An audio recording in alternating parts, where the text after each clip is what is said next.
Hello guys, welcome back to the Mridu Lakshmi classes. तो आज हम स्टार्ट करने जा रहे हैं बिहेवियरल अप्रोच। जैसे कि आप सब लोगों को पता है कि कल ही हमने अपना ट्रेड अप्रोच ख़त्म किया था, जिसकी काफ़ी ज़्यादा डिसएडवांटेजेस थी। तो उसी को कवर अप करने के लिए हमारे पास क्या निकल कर आती है, बिहेवियरल अप्रोच आती है। बिहेवियरल अप्रोच जितनी भी शॉर्टकमिंग्स थी हमारी उसकी ट्रेड अप्रोच की, उसको कंप्रोमाइज़ कर देती है, राइट। और क्या करती है, सिग्निफिकेंट चेंज लाती है लीडरशिप के अंदर। लीडरशिप अप्रोच के अंदर हमारी क्या चेंज लाती है वो देखिए।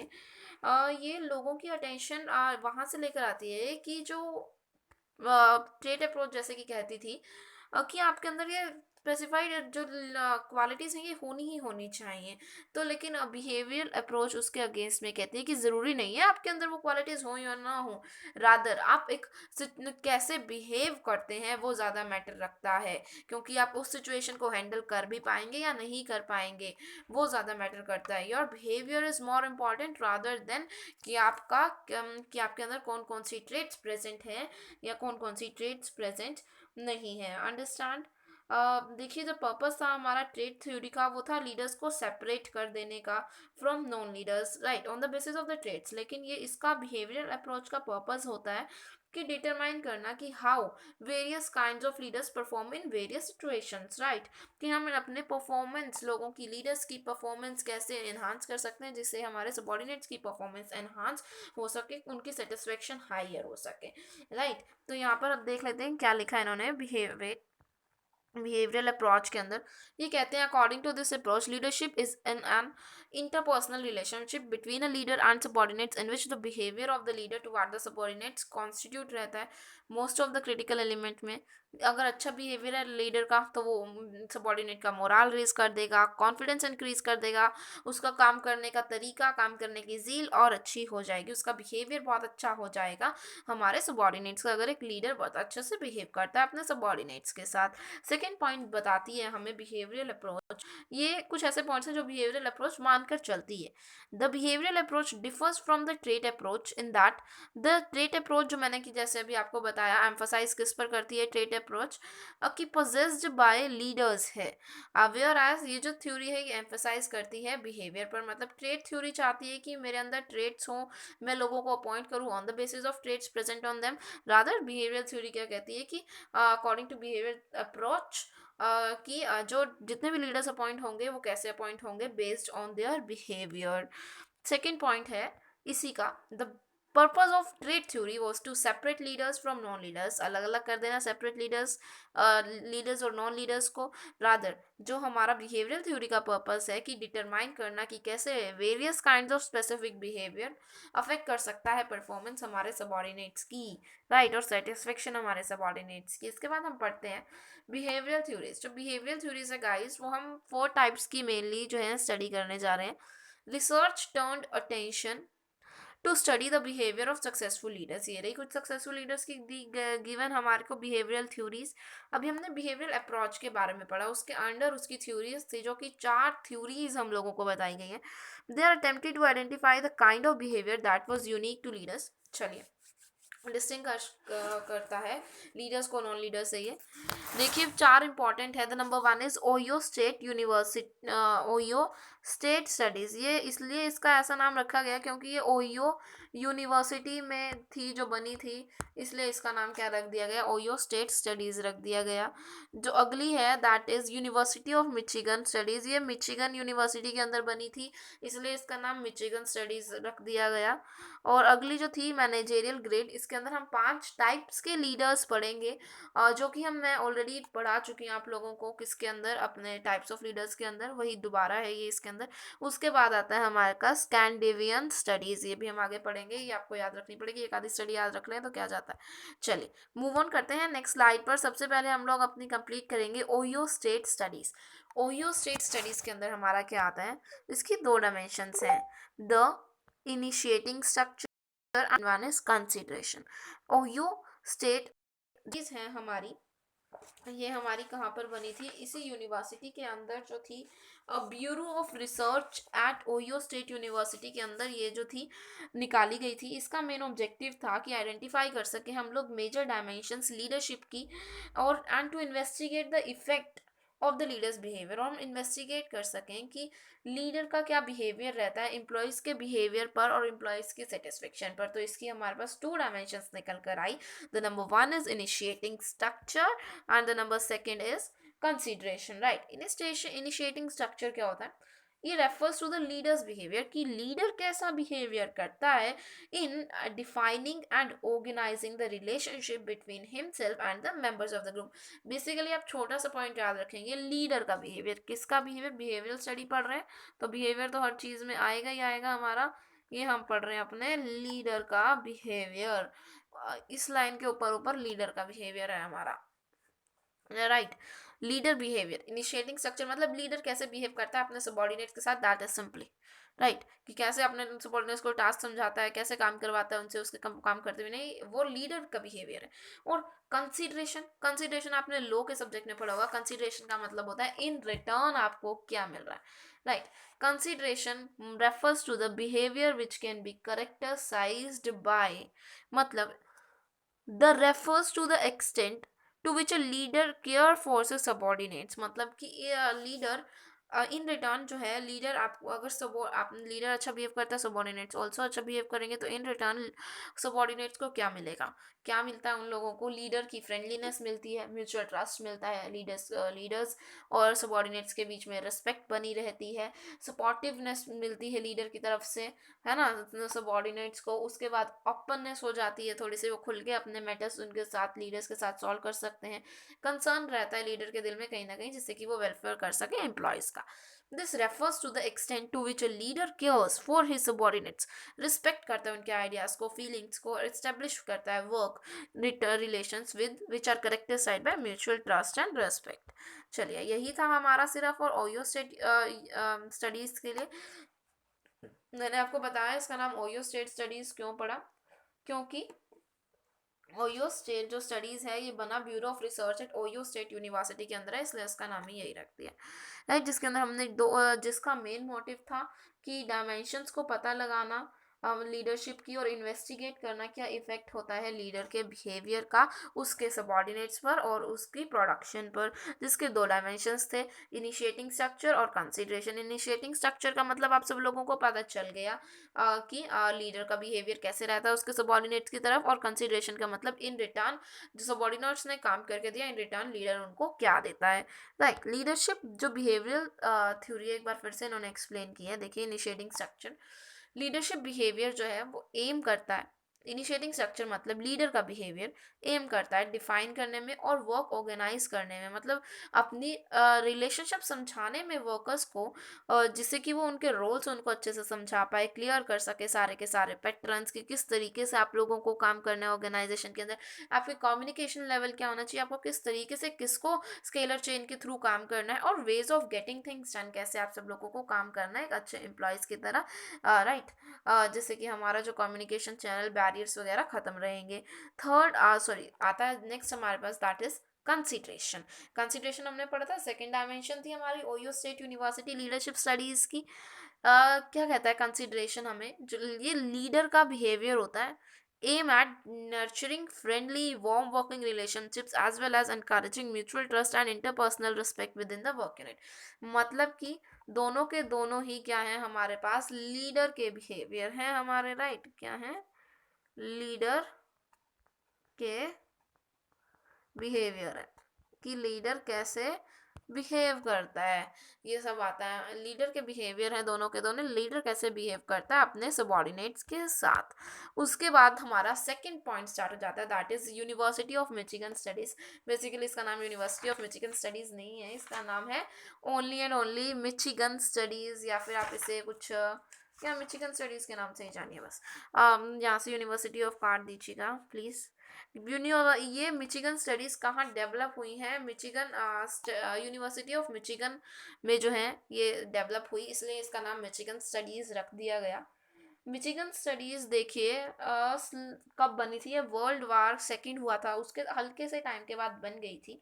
किसने बनाई थी? Institute of social research university of Michigan. Michigan के अंदर एक यूनिवर्सिटी है जिसका नाम है सोशल रिसर्च, उसने बनाई थी ये हमारी मिचिगन स्टडीज़। पर्पस क्या है इसका? इसका पर्पस है जिससे कि हम आइडेंटिफाई कर सकें स्टाइल्स ऑफ लीडरशिप, कि कौन सा बंदा लीडरशिप के स्टाइल्स, स्टाइल्स ऑफ लीडरशिप, कि कौन सा लीडर किस टाइम में कैसा लीडरशिप स्टाइल यूज करता है जिससे कि लीडर कि वो एक सक्सेसफुल लीडर बन पाए, उसकी हाई परफॉर्मेंस है, उसके ग्रुप की सेटिस्फेक्शन ज़्यादा है, ये सब चीज़ें, राइट। ये भी जो है मिचिगन स्टडीज, ये भी आगे कुछ फर्दर पार्ट्स के अंदर डिवाइडेड है। That is, the number one is employee oriented and the second one is production oriented. Right, to dimensions हैं इसकी, बेसिकली इंपॉर्टेंट डायमेंशंस टू हैं, एक दो और भी हैं इसकी बट वो इतनी ज़्यादा इंपॉर्टेंट नहीं है, बट दो मेजर या मेन कह सकते हैं हम। The number one is employee oriented and the second one is production oriented. सबसे पहले प्रोडक्शन ओरिएंटेड देखते हैं, ये कौन से लीडर्स होते हैं। ये वो लीडर्स ऐसी लीडरशिप को प्रैक्टिस करते हैं जिसको हम टास्क ओरिएंटेड के नाम से भी जाते हैं। इसको हम टास्क, देखिए प्रोडक्शन है तो काम तो करना पड़ेगा, इसलिए यहाँ पे टास्क तो होंगे, इसलिए टास्क ओरिएंटेड लीडरशिप है। प्रोडक्शन ओरिएंटेड लीडरशिप है, कुछ लाइक रिजिड वर्क स्टैंडर्ड्स होते हैं, आपको काम तो करना ही करना है, एम्प्लॉयज़ के ऊपर ध्यान नहीं दिया जाएगा, एम्प्लॉयज़ की पर्सनल फीलिंग्स वगैरह पर, इमोशनल स्टेबिलिटी पर ध्यान नहीं दिया जाएगा। उनको चाहिए कि मेरे को प्रोडक्शन देने हैं यार, काम निकालना है मेरे को, जैसे मर्जी निकाल। क्लोज सुपरविजन रखा जाता है सबॉर्डिनेट्स के ऊपर ताकि वो काम ढंग से करे। टेक्निकल एक्सपेक्ट होते हैं जॉब के जिससे कि क्विक काम निकल कर आ सके। एम्प्लॉयज़ को कंसीडर ही नहीं किया जाता ह्यूमन बींग्स, रादर उनको सिर्फ ये मान लिया जाता है कि ये वो लोग हैं, ये वो टूल्स हैं जो कि हमारे गोल्स ऑफ ऑर्गेनाइजेशन को कंप्लीट कर सकते हैं, राइट। उसके बाद आते हैं हमारे पास एम्प्लॉय और employee centred relationship leadership, sorry, employee oriented leadership, इनको हम रिलेशन ओरिएंटेड भी कहते हैं। कौन से? रिलेशन ओरिएंटेड भी कहते हैं हम इन सबको। वाई? बिकॉज ये सबॉर्डिनेट्स को इतने अच्छे से ह्यूमन बींग से ट्रीट करते हैं, इनको प्रोडक्शन से कोई मैटर नहीं होता, काम हो जाएगा, क्योंकि इनको लगता है कि अगर हमारे एम्प्लॉयज़ खुश रहेंगे तो काम बहुत इजीली हो जाएगा। कंसर्न दिखाते हैं ये लीडर्स, हमेशा अपने एम्प्लॉयज़ के लिए उनके नीड्स फुलफिल करते हैं, राइट।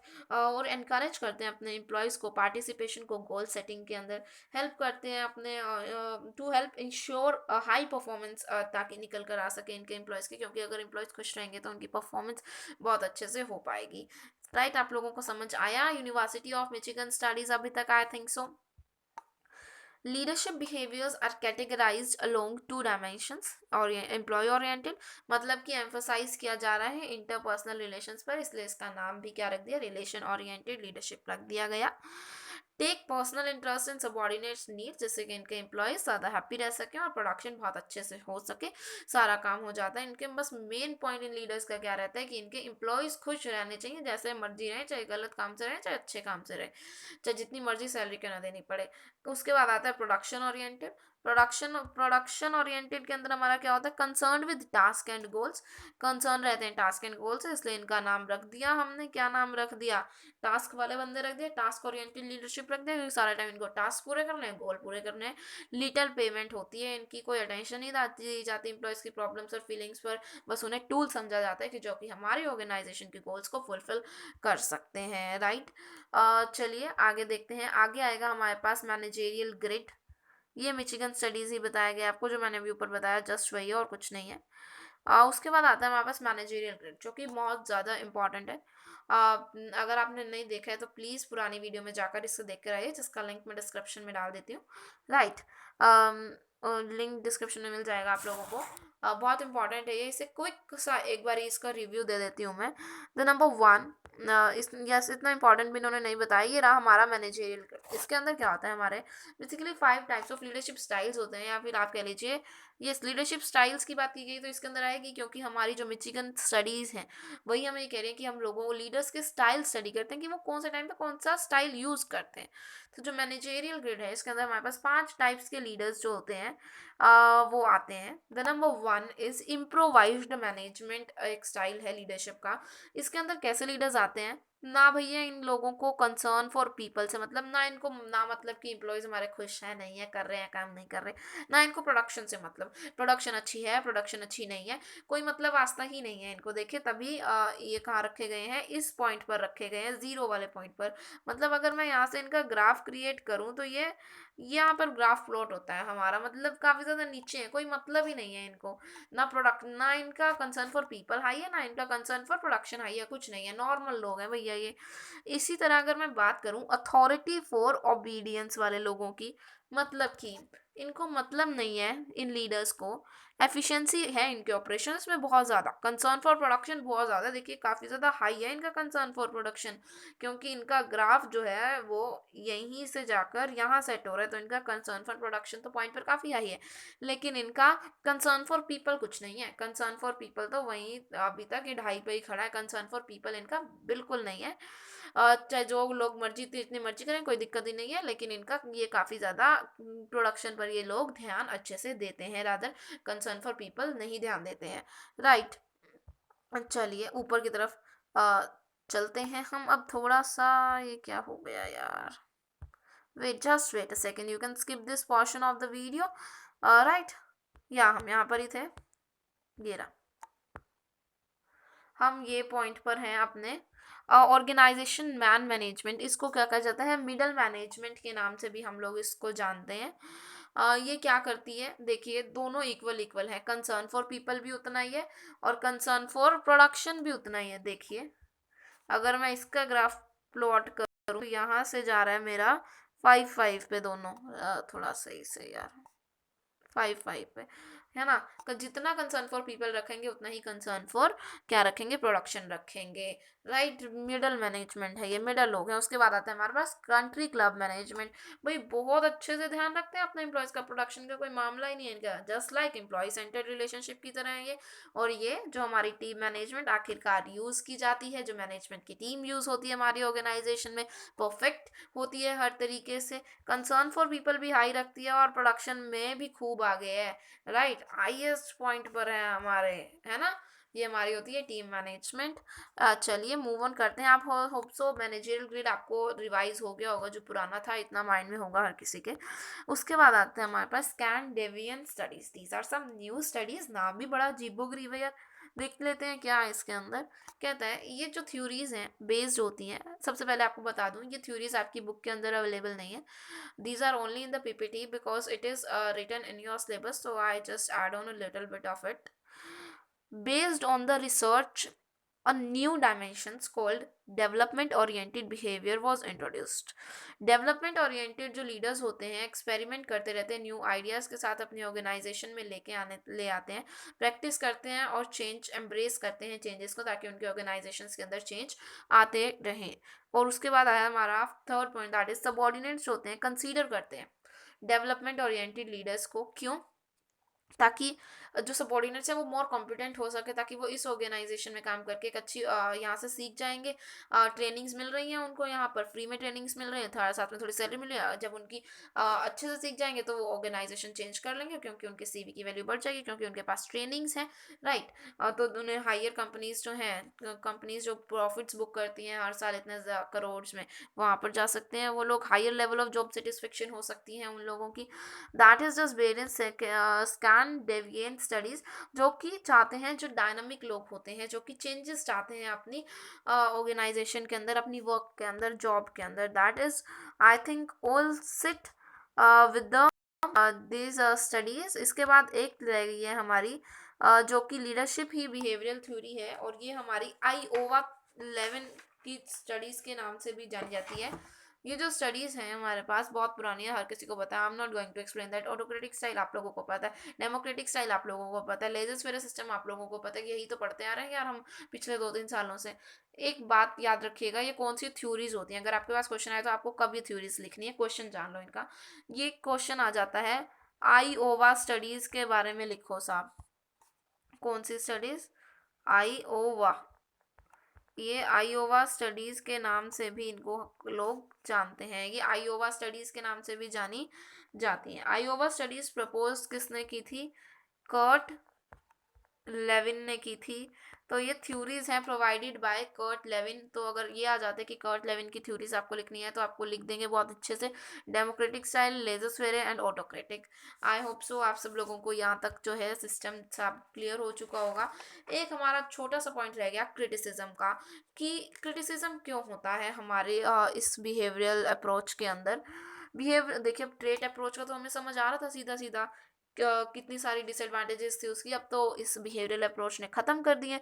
कुछ ऐसे हमारे को फालतू की ट्रेड्स भी नहीं बताई हैं, लोग सीख भी सकते हैं नया काम, है ना, और लोगों के बिहेवियर से डिपेंड कर सकते हैं। लेकिन फिर भी इसका कुछ ना कुछ क्रिटिज्म है, और वो क्रिटिज्म ये है दैट कि सिचुएशनल वेरिएबल्स, फॉर एग्जांपल एक कोई लीडर है, उसने बहुत अच्छे से बिहेव किया सिचुएशन 1 में, लेकिन सिचुएशन 2 उसको समझ ही नहीं आई यार, उसके उसके पास वो क्वालिटीज ही नहीं थी जिससे वो सिचुएशन 2 हैंडल कर सके, तो वहाँ पर वो अनसक्सेसफुल हो जाता है। इसलिए ये अप्स एंड डाउन्स इस बिहेवियरल थ्योरी के अंदर जो है हमारे चलते रहते हैं, इसलिए ये थ्योरी भी इतनी ज़्यादा ऑर्गेनाइजेशंस के काम नहीं आई, इसलिए इसके बाद एक और थ्योरी आई।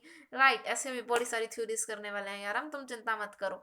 पता तो लगाना है ना अब लीडरशिप आई कैसे, लीडरशिप की हिस्ट्री क्या है, all these we are going to learn in the further videos. Till then do like and subscribe for, आपको अगर आगे जानना है कि कैसे कैसे लीडरशिप जो है वो इनहेरेंट हुई, डेवलप हुई। राइट, अब एक और पॉइंट है that this approach does not consider the time factor also. ये जो फैक्टर, मतलब कि टाइम फैक्टर इंक्लूड नहीं करती है अपने अंदर ये अप्रोच। एक पर्टिकुलर बिहेवियर एक्शन होता है लीडर का, वो इफेक्टिव होना चाहिए, मतलब टाइम बेस्ड होना चाहिए, विद इन टाइम होना चाहिए। अगर टाइम निकल जाएगा और लीडर उसके बाद एक्शन ले रहा है तो उसका भी कोई फ़ायदा नहीं है ना। एक पॉइंट ऑफ टाइम पे एक सेम वे में एक एक्शन लेना ज़रूरी हो जाता है एक लीडर के लिए, तभी वो इफेक्टिव बनता है, नहीं तो वो इनइफेक्टिव हो जाता है किसी और पॉइंट ऑफ टाइम पर। अंडरस्टैंड, मतलब कि अगर मैंने सिचुएशन 1 में रहकर बहुत एफिशिएंसी से, इफेक्टिवनेस से काम किया, लेकिन वही सिचुएशन 2 के अंदर मैं डिसीजंस नहीं ले पा रही हूँ, क्योंकि मेरे अंदर वो क्वालिटीज़ नहीं है। एक तो नंबर 1 हो गया कि सिचुएशनल वेरिएबल से, इसलिए मैं अनसक्सेसफुल रही वहाँ पर, और मेरे को वहाँ पर समझ नहीं आया मुझे किस टाइम पर सही डिसीजन लेना है। तो इसलिए टाइम और जो सिचुएशनल वेरिएबल्स हैं वो अफेक्ट करते हैं हमारी बिहेवियरल थ्योरी को। इसलिए हमारी जो बिहेवियरल थ्योरी थी, हमने इतनी लंबी पढ़ी, वो फेल हो गई ऑर्गेनाइजेशंस के लिए, है ना। क्या हो गई, बिल्कुल फेल होके आ गई है ये हमारी थ्योरी, बिल्कुल ट्रेड थ्योरी की तरह। इसीलिए हमारी एक और सेकंड थ्योरी आई, मतलब थर्ड थ्योरी आई। फर्स्ट थ्योरी आप लोगों ने पढ़ी, ट्रेड पढ़ी, राइट। सेकंड आप लोगों ने बिहेवियरल पढ़ लिया, पूरा लिखूं क्या यार, चलो, बिहेवियरल आई। और उसके बाद हम थर्ड थ्योरी, जो कि थोड़ी बहुत हमारी काम आ रही है ऑर्गेनाइजेशंस की, और मैनेजर्स को लगता है, लीडर्स को लगता है yes it is good, that is based on, wait wait wait wait wait, that is based on situational theories हैं। और इसके बाद तो है ही हमारी फोर, दैट इज एमर्जिंग, जो अब आ रही है नई नई, है ना, जो कि नई नई मार्केट में आ रही हैं, उन सब के बारे में हम लोग पढ़ेंगे। But situational theories are super good, उन सबको आपको पढ़ने में बहुत मज़ा आएगा। अलग अलग करके पढ़ाऊंगी, क्योंकि वो एक थ्योरी, उसके आगे एक थ्योरी ही बहुत लंबी है, क्योंकि इस थ्योरीज के आगे मॉडल्स बताए गए हैं। तो ये मतलब कि इनकी 4 अलग अलग वीडियोस बनेंगी हमारी सिचुएशनल कंटिजेंसी पर। So bye bye, till then, good night, meet you in the next video. और इसी तरह आपने पढ़ाई करते रहें, लगे रहें। All the best for just your exams, क्योंकि एग्जाम्स अराइज होने ही वाले हैं। Bye bye, meet you in the next video.